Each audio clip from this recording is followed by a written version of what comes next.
The landlord who threw my dying grandma out in the rain? I waited 5 years, bought his building, and used a forgotten clause in her old lease to make his entire family homeless. Apartment 4B wasn't just a place, it was a feeling. It was the warm, comforting smell of cinnamon and yeast that hit you the moment you stepped onto the 4th floor. The scent of my grandmother Elena's baking that seemed to have soaked into the very walls. It was the deep, worn-out groove in her favorite armchair, the one where she'd sat for 40 years telling me stories about our family, her voice a soft, steady anchor in my life. It was the series of faint pencil marks on the kitchen door frame, a faded ladder charting my growth from a clumsy little boy into a man. For 4 decades, that apartment wasn't just her home. It was the heart of our entire family, the one constant in a changing world. My grandma was the unofficial matriarch of the whole building. She knew everyone's name, every birthday, every heartbreak. The other long-term tenants, most of them seniors on fixed incomes, were more than neighbors. They were a sprawling, eclectic family. For years, the building had been owned by old Mr. Henderson, a kind man who knew that a leaky faucet was more important than a late rent check. But Mr. Henderson passed away,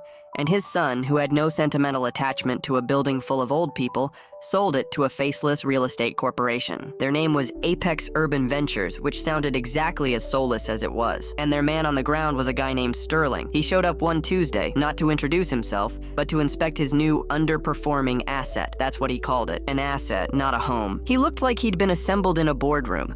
Impeccably tailored suit, shoes that probably cost more than my monthly rent, and the coldest, most indifferent eyes I had ever seen. I was there helping my grandmother with her groceries, and I saw him in the hallway, running a finger along the wall and then looking at the dust on his fingertip with disgust. I introduced myself, trying to be neighborly. "Hi, I'm Alex. My grandmother Elena lives here in 4B. He shook my hand, his grip firm but completely lifeless, like shaking hands with a mannequin. His eyes weren't on me. They were scanning the old light fixtures, the worn-out runner in the hall, the slight scuffs on the baseboards. He looked right past my grandmother, who was standing beside me with a polite smile, as if she were just another piece of outdated furniture that needed to be replaced before he could raise the rent. He gave a curt nod, said nothing, and continued his inspection, making notes on a tablet. I remember turning to my grandmother and saying, "Well, he seems efficient," but she just looked at me, her warm, wise eyes suddenly clouded with a worry I hadn't seen before. At the time, I just thought he was a typical, heartless landlord. I had no idea that his arrival was the first of 2 ticking clocks that were about to start counting down the final months of my grandmother's life. The first clock started ticking on a cold Thursday in October. We were in a doctor's office that smelled of antiseptic and bad news. I sat beside my grandmother, holding her hand,